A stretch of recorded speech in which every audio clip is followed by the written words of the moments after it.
Uang pangkal kuliah 125 juta. Nyang boneng lundro. Emangnya ada jaminan lulusannya pasti kerja? Ada jaminan gajinya nggak di bawah UMK? Ada jaminan dosen pengajarnya profesional dan berkualitas? Ada jaminan petinggi-petinggi kampusnya nggak bancaan uang tadi buat hedon foya-foya keluarganya? Ada jaminan fasilitas kuliah dibenerin? Sebagus apa sih kualitas kuliah uang pangkal segitu mahal?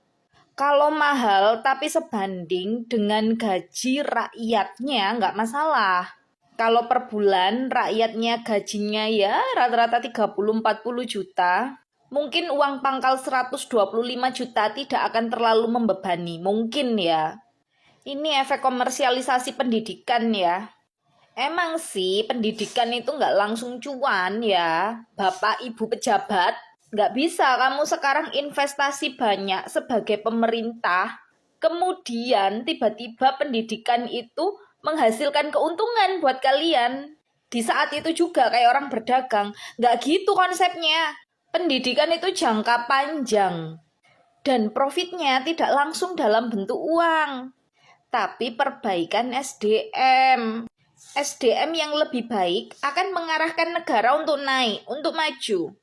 Negara maju, industri berkembang, negaranya cuan, banyak uang. Tapi nggak langsung dari pendidikannya. Nah kalau pendidikan dikomersilkan, ini kan udah kayak prinsip dagang, udah kayak negara kapitalis. Kita ini negara kapitalis nggak sih? Malah julid kan aku. Udah banyak oknum dosennya yang nggak berkualitas. Banyak pungli, pejabat-pejabat kampus itu hampir tidak tersentuh hukum. Coba ada berapa kasus korupsi dalam kampus yang ditangani? Secara serius, masyarakatnya sebagai pengguna invest banyak ke kampus berharap dapat yang terbaik. Tapi apakah kampusnya ada transparansi dalam penggunaan dan pengelolaan dana? Membagongkan sih ini. Ini serius nggak sih mau nyiapin generasi emas 2045? Kalau modelnya gini, generasi perunggu aja belum tentu dapat.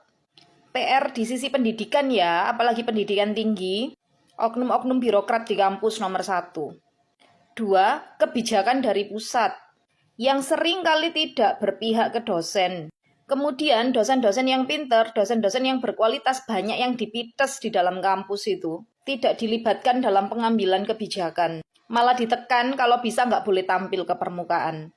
Dan dosen-dosen yang eksis, yang tampil, yang muncul, banyak oknum dosen gedabrus yang sebetulnya secara kualifikasi ini rendah atau bahkan minus dan tidak punya integritas. Oknum ini loh ya yang dibahas, kalau tersinggung ya kalian oknum. Gimana mau ngasih kualitas pendidikan bagus ke mahasiswa kalau oknum dosennya tidak berkualitas? Kembali lagi, kira-kira worth it nggak kalian bayar 125 juta di awal untuk pendidikan yang kalian tidak bisa pegang? Gimana jaminan mutunya ke depan? Udah gitu dulu, semoga membantu.